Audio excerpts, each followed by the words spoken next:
liver is asked is mainly practical. Theory question can come, but long question on liver has not come till then. Liver is mainly a practical topic. So see, first thing, like in any other organ, how to hold the liver in anatomical position. So see, mark this tubular structure embedded in the liver. See, this is the inferior vena cava. Okay, this is the inferior vena cava, and see the liver is roughly like a wedge, having a broad part and a narrow part. Okay, so how to hold the liver in position? Hold the liver in such a way that this tubular inferior vena cava is posterior and vertical. So the inferior vena cava, this one should be posterior and vertical. Okay, and the broad base of the wedge is towards your right and the narrow apex is towards the left, so that on the upper surface or on the upper part the relation is convex, concave, convex. You come from either side, convex, concave, convex. So this is the actual position of the liver, and always hold it more towards the right side, because liver is mostly present on the right side. Some part of it also extends to left. Okay. Now the next thing is, what are the parts of the liver? Parts of the liver are surfaces and borders. So let us see the surfaces first. Just hold the liver in position. See, this surface faces up. So this is superior surface. This surface faces towards the front. This is anterior surface. This surface faces towards right and lateral side. This is right lateral surface. This surface faces towards back, posterior surface, and this surface faces below. So it is inferior surface, or else known as visceral surface. So what are the surfaces? Superior, anterior, right lateral, posterior, inferior, or visceral. Now coming to the borders. Borders are three: posterior superior, posterior inferior, and inferior. Posterior superior border is so called because it is present between the superior surface and posterior surface. This is superior surface, this is posterior surface. So this border, see what I am marking, this border is the posterior superior border. Similarly, posterior inferior border is so called because it intervenes between the posterior surface and inferior surface. This is the posterior surface, this is inferior surface. So this border is posterior inferior border. Okay, and see the very sharp border below is the inferior border. As you can see, the inferior border is separating the anterior surface and right lateral surface from the inferior surface. See, this is the inferior border, very sharpest border of all three borders of liver, and this separates the anterior surface and the right lateral surface from the inferior surface. Okay, so this is the parts. What are the surfaces? What are the borders? Now let us see what are the relations of the different surfaces. See, if we take for prototype the superior surface, then just above that into diaphragm. And what are the parts in diaphragm? In the center there is central tendon, on either side there is dome. So just above the central tendon is the heart covered by pericardium, and above either dome there will be lung of that side covered by pleura. Okay. Now coming to the anterior surface, on the right side is the right postal margin formed by the right lower lips. On the left side, left postal margin formed by the left lower lips. In between the two will be Giffey sternum or Gifford process sternum. Then coming to right lateral surface, immediately we get the diaphragm. Okay. Then you get the ribs. Which ribs? 7 to 11. Between the diaphragm and the ribs there is a space which can be divided in three parts: upper third, middle third, lower third. In upper third you get both lungs and pleura.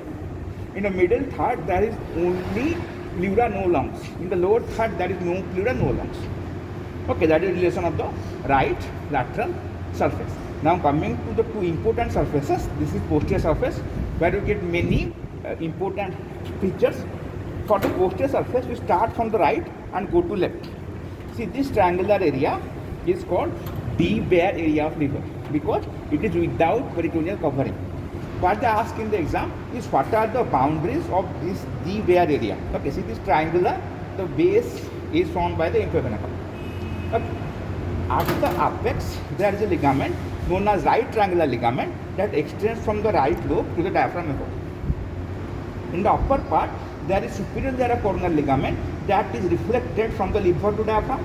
In the lower part, there is inferior lateral coronal ligament that is reflected from the liver to the kidney. Okay, this entraps the D bare area of liver. To its left, on the posterior surface, we get the groove for inferior vena cava. Then this lobe is called caudate lobe.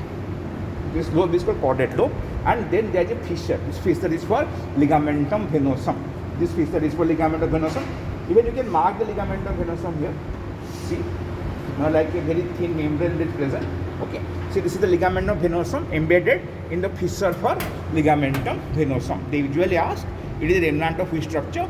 Answer is ductus venosus. Ductus venosus persists as ligamentum venosum. Then this small area is for the lower part of esophagus. This is called esophageal impression. Okay, this is called esophageal impression. Now coming to the inferior surface. This large area is for stomach. Okay. Then this fissure is for ligamentum teres. It is called ligamentum teres hepatis because that is another ligamentum femur. Known as ligamentum teres femoris. This is the place for ligamentum teres hepatis, and this is a remnant of obliterated left umbilical vein. Okay. They usually ask ligamentum teres is a remnant of which structure? That is obliterated left umbilical vein. Then see, this lobe is quadrate lobe. Okay. This is the fissure for ligamentum teres hepatis. To its right, this is called quadrate lobe. Okay, so see, this is the quadrate lobe. This is quadrate lobe. This is quadrate lobe. Relation-wise, the quadrate lobe can be divided into three parts: upper, middle, lower. That is on the upper part related. There is lesser omentum. In the middle part, there is pyloric part of stomach and first part of duodenum. In the lower part, transverse colon. Okay. Then to its right, to the right of quadrate lobe, this sac-like structure is gallbladder. That is embedded in a fossa. Okay. To its right, what you get? Here is the junction between first and second part of duodenum, and here is right colic flexure. See the symmetry.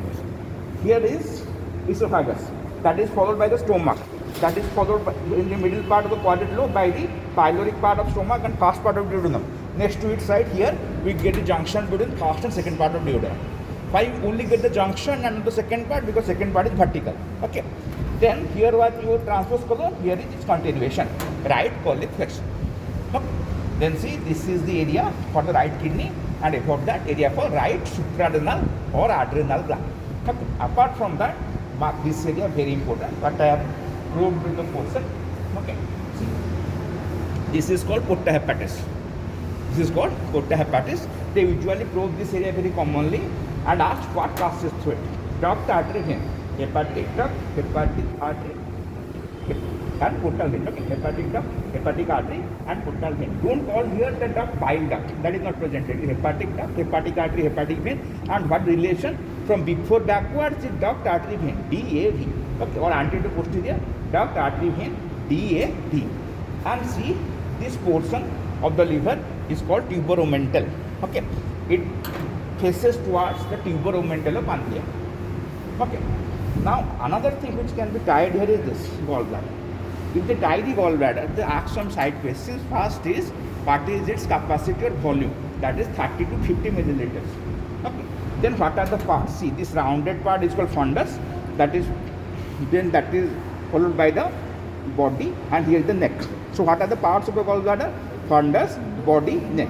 See, anything cystic relates to gallbladder. Duct of gallbladder is the cystic duct. Its artery is called cystic artery. Its vein is called cystic vein. Okay. Then see over here. This is the neck of the gallbladder. That will be continuous as the cystic duct or duct of the gallbladder. So this finishes the relation of the different surfaces of the liver. Now we see what are the peritoneal folds attached to liver. See, they are called ligaments, and the ligaments can be true ligaments or false ligaments. True ligaments are remnants of embryonic structure, but the false ligaments are just folds of peritoneum. Okay, so the two true ligaments are these two: ligamentum venosum and ligamentum teres hepatis. These are the two true ligaments. What are the false ligaments? One is called your falciform ligament. See, you can find a membrane attached here to the superior surface and anterior surface of liver. This is called the falciform ligament.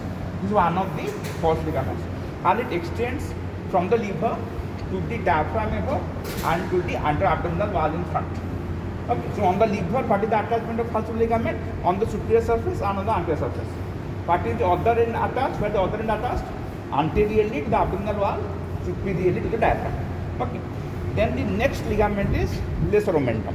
You know, one end of the lesser omentum is attached to the lesser curvature of stomach and first few centimeters of duodenum. The other end is attached along here, lips of porta hepatis, and the fissure for ligament of venosum, like it's J. Some call it J, some call it L. Okay.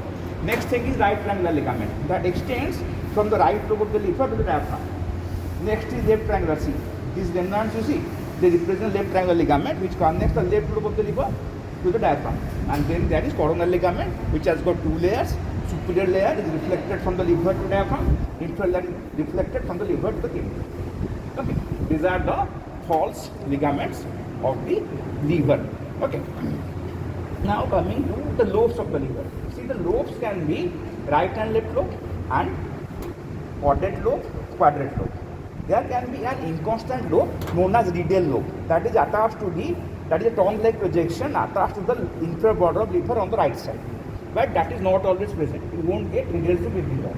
Then see, there is one important thing here, that lobe can be either physiological lobe or anatomical lobe.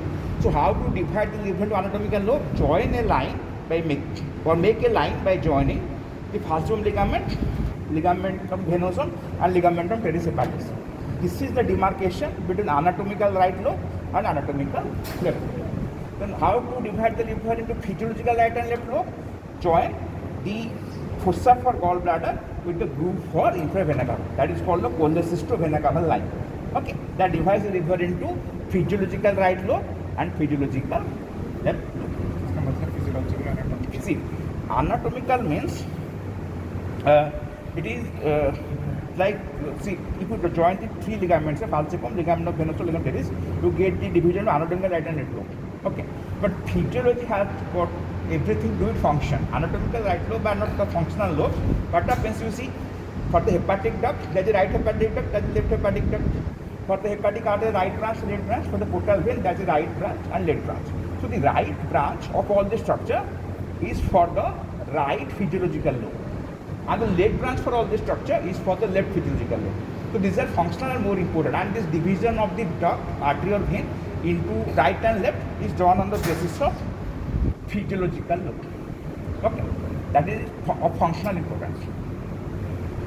And another thing, what they ask if they put the liver in the practicals is what is the nutrition of liver. Remember, 66 to 75% is by the portal vein. Okay, and only 33 to 20%. I mean 66 to 75 by the portal vein and 25 to 30% by the hepatic artery.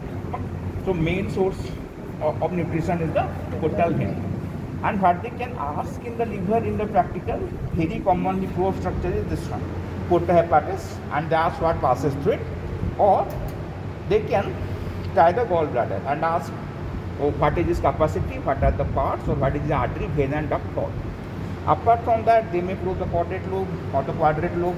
They may tie the ligamentum venosum here or ligamentum teres here and ask the remnant of which structure, or they can probe any impression, okay, and ask what is related here.